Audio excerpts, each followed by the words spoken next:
Thank you for sharing your space, for your time and attention. What a pleasure to be here. People talk about the law of attraction thing.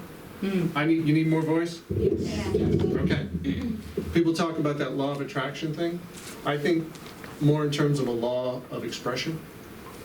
You feel what you give. You have love coming out of you, you feel love. You have hate coming out of you, you feel hate. Your experience is your creation in those cases. So, if someone tells a joke, somebody laughs, somebody else is offended. It's the same joke. One person said, oh, that joke was funny. And someone else says, oh, that joke was offensive. Was it the joke? We say it's a joke. We think it's a joke. We could even believe it's the joke. If I'm offended at that joke, it's my creation. If I'm laughing at the joke, it's my creation. The peculiar thing is, what created that? What happened? Did we decide we were going to be offended? Yeah. Did we decide that was going to be funny? That was going to be? Did we decide? Did we cognitively, intellectually? No. No. So fun. Joy happened, or being offended happened, or being angry happened, or laughter happened, happiness happened. It happened. How did it happen? How did that happen?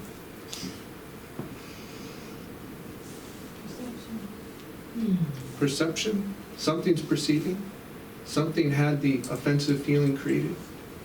But it wasn't, was it our choice? Was it something we chose? Not consciously chose. It was unconsciously chosen for us. What is that thing that is unconsciously choosing for us? Habit. Habit, Ego. ego, beliefs, Experience. experience, programming, and what's unconsciously choosing? Because our intellectuals say, hey, I want to go be happy every day, consciously. And then other stuff happens. And we're unconsciously being dragged into other experiences, other reactions, other emotions. What is that thing that does that? We'll sum that all up, all good answers. The programming of the belief system. And I don't want to say we're hardwired because I think it's programmable. My experience is it's programmable. And it comes from our experience, it comes from real life experiences like, hey, if I do this, this happens. If I speak up, I'm going to get rejected. If I try for something, I'm going to fail. If I'm going to ask that person, they're going to say no. You know, that may be experience, but it's an assumption to say that that will happen next time. The big assumption is an identity.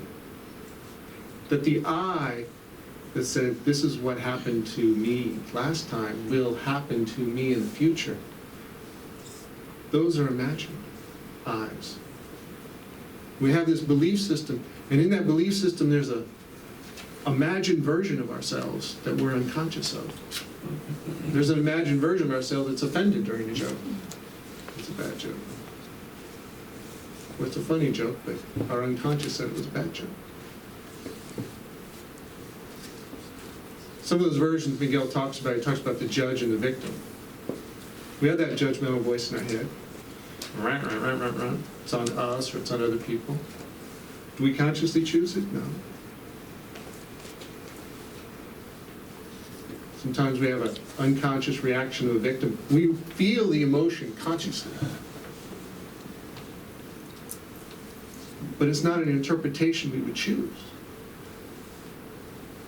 One of the most interesting parts of that book, The Four Agreements, after you get to the 4 agreements is, bless you, is the piece at the end that says, what do you go do when you have these 4 agreements? Is to really take them deeper. You have to, A, develop self-awareness, and B, create an inventory of these beliefs that are creating these reactions. I call it hunting lies. Hunting agreements, hunting our assumptions, the assumptions that we've put faith into about what will happen, what is offensive, what will make us sad, what will make us angry. And we've taken those assumptions and we've put faith in those ideas. And with faith, we've made something powerful. We've used our power to create an unconscious belief, usually with emotion.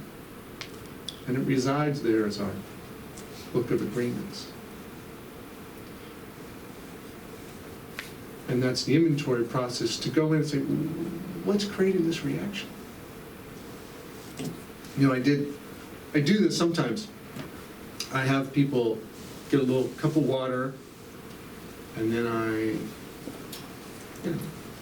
y'all have saliva in your mouth, right? It's a good thing. Can you swallow that? No problem, do it all day. I have people take some water, and then I rinse out my mouth, and I spit in the cup and say, okay, can you do that? Usually some people can't spit. They're not going to spit out in the cup in public. And then they say, okay. And then I have them drink it. I say, okay, go ahead and drink it. How many would you, no problem? How many would you go, no way? Why? It's perfectly good saliva. Is it not perfectly good saliva? Can you imagine going and drinking it? Do you feel something in your body? Yes? Yeah. What do you feel? Disgust? Gross? It's okay. It's mine. Phobia. Phobia, fear, disgust, gross. Okay, disgust and gross, but what's the emotion? Disgust and gross is a description of the saliva. What do you feel? What's the emotion? Fear. Fear? Disgust? Repelled. Repelled? Shame? Guilt? Fear? Where did we learn that emotional connection to this idea of spit? It's so different than saliva.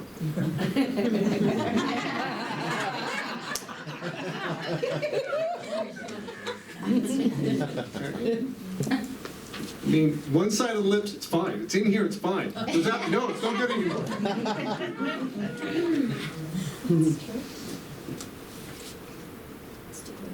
Intellect sees it one way, but our emotions see it another way. Our emotions are where the stored energy of the belief is. Because if you're going to go change that habit, you say, you know what? I'm going to go do something, that other thing. This thing that I've been programmed not to do. Okay? Make money, ask her out, ask him out, ask for a raise, whatever you want to change in your life, but you've been programmed to do this thing. I'm going to, son of a gun, you're going to have emotion come up. Because emotion is what is part of that force that holds that program together. Like, oh no, I don't want to feel disgusting. I don't want to feel gross. I don't want to feel. How do you move that emotion? How do you change your life if you're not going to move that stuff emotionally that's connected to the agreement of the assumption?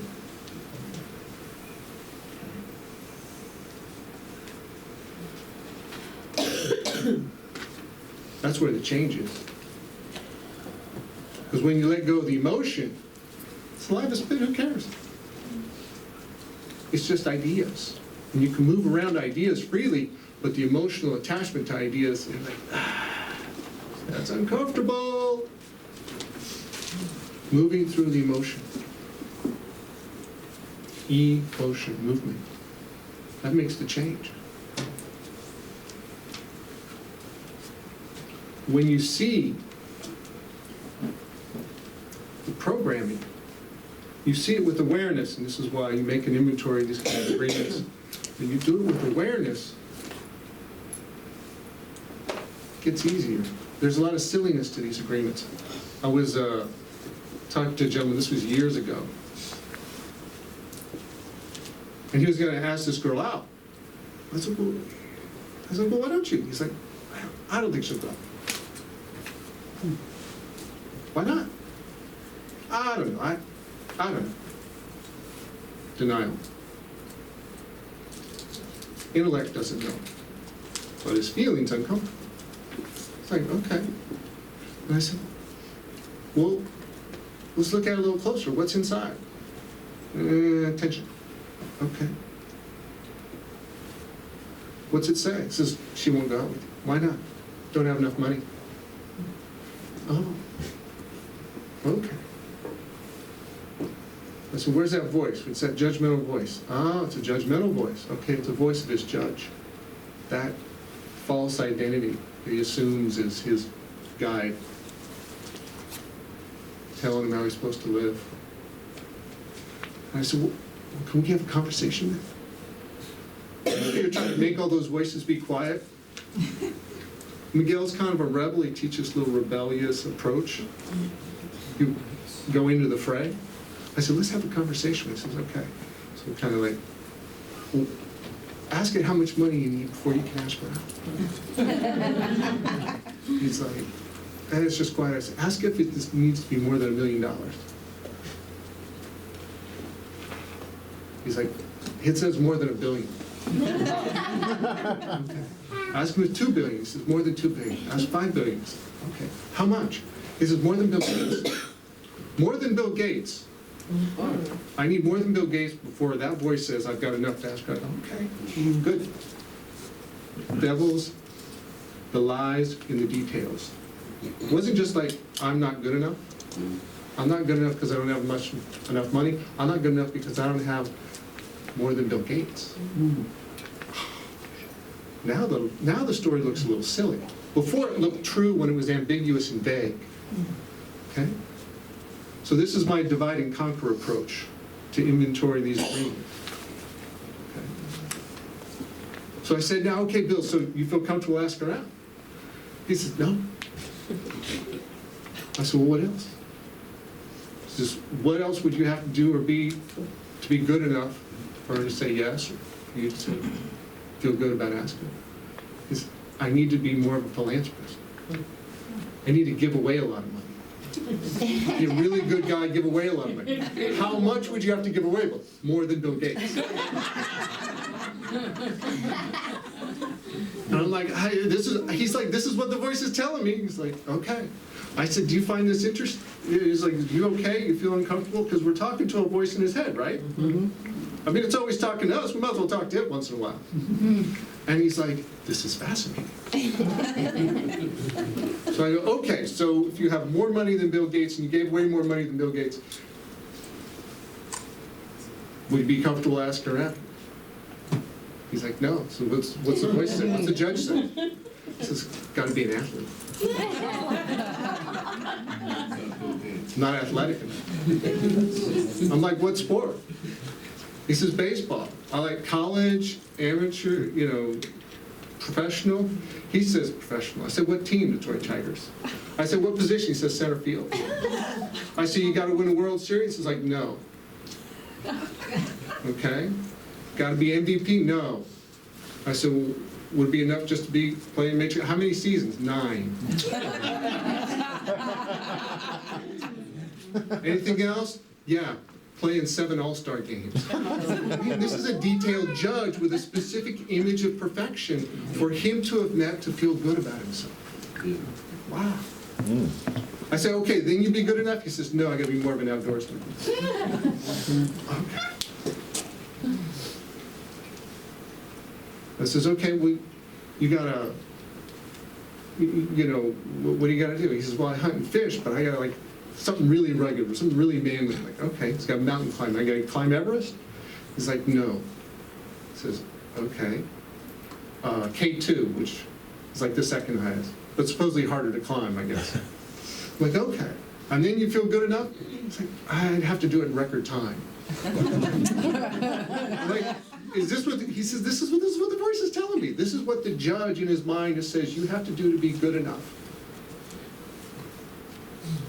And if you're not meeting this standard, then you're less than. And these are the false identities, the imaginary one that was supposedly his best, you know that do your best thing? This was his false version of the best, not his real best. Where he'd use that idea of the agreement of always do your best. This was the image of his best. That's using the 4 agreements to hurt yourself. That's not the 4 agreements, that's the 4 of clubs. Okay? So, I said, okay, anything else? And he asked the voices, what else do you have to? He said, President of the United States. I said, one term or 2. And by this point, Bill's laughing. He's like, this is so ridiculous. This is crazy. He's laughing at his stories that were in his unconscious, that was making this reaction to where he wasn't feeling good enough to ask this girl out. Okay. But that was the unconscious. I said, one term or 2? He says, 1. I said, anything else? You got to, save Medicare, Social Security, win a war. He's like, no, just be the best president ever. Okay?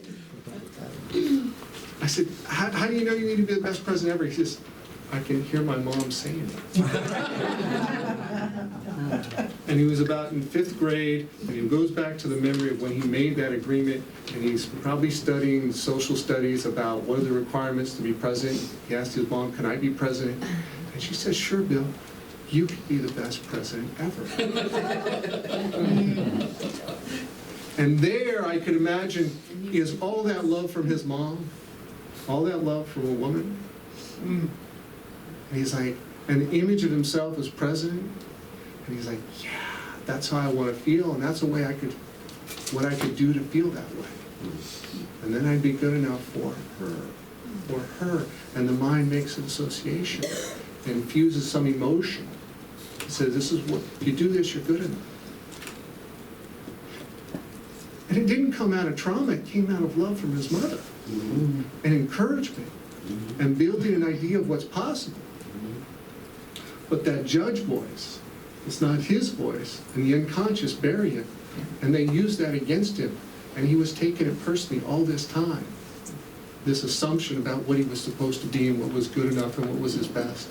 And using that ideal and that beacon of love to go against himself.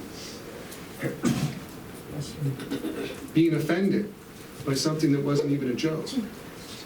But when he looked at it, he's like, this is ridiculously funny. Okay.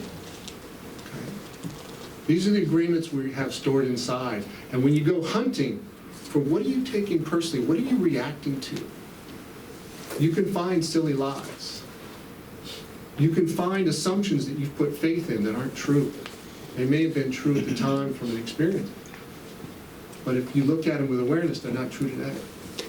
And so, but the looking you have to do with awareness, and you have to have some courage, that courage of a spiritual warrior, because you got to go through that emotion that grows stuff, like the spit, right?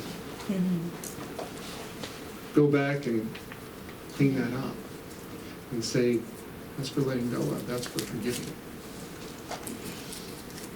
So this is the inventory kind of process and the awareness kind of process to bring to what's giving those reactions that we've been unconscious of that just happen, like being offended. And to bring that awareness so we can be present and enjoy every moment and every joke and everybody and everything. Okay. And this is a path of transformation. We call it taking an inventory of these beliefs. I'll be sharing more this afternoon. Thank you.